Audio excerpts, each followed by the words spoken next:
महत्त्वाची बातमी 14 जूनला दुपारी महाराष्ट्र भाजपची महत्त्वपूर्ण बैठक आयोजित करण्यात आलेली आहे। महत्त्वाची बातमी आपण पाहताय देवेंद्र फडणवीस, चंद्रशेखर बावनकुळे, आशिष शेलार यांच्या नेतृत्वामध्ये ही बैठक होणार आहे। विधानसभा निवडणुकीच्या तयारी संदर्भात रणनीती ठरवण्यासाठी या बैठकीचं आयोजन करण्यात आलेलं आहे अशी माहिती मिळतेय। महाराष्ट्रातील भाजप पदाधिकाऱ्यांच्या उपस्थितीमध्ये दादर इथल्या वसंत स्मृती कार्यालयामध्ये ही बैठक होणार आहे आणि भाजपचे जिल्हाध्यक्ष, प्रदेश पदाधिकारी आणि मुंबईतील प्रमुख कार्यकर्त्यांची यावेळेला उपस्थिती असेल। विनायक डावरुंग आमचे प्रतिनिधी या संदर्भातली अधिक माहिती देतील। विनायक।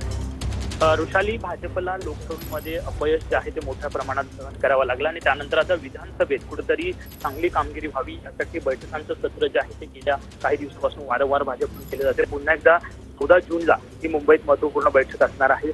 उपमुख्यमंत्री देवेंद्र फडणवीस, भाजप प्रदेशाध्यक्ष बावनकुळे यांच्या नेतृत्वात ही बैठक जी आहे ती होणार आहे। विधानसभा अनुसार सगळी तयारी कशी करायची, रणनीती कशी असणं गरजेचं आहे, या बैठकीत जी आहे ती सगळी चर्चा केली जाणार आहे। भाजपचे जिल्हाध्यक्ष, प्रदेश पदाधिकारी आणि मुंबईतले प्रमुख कार्यकर्ते जे आहेत त्या बैठकीला उपस्थित असेल। नक्कीच धन्यवाद विनायक दिलेल्या सविस्तर माहितीसाठी।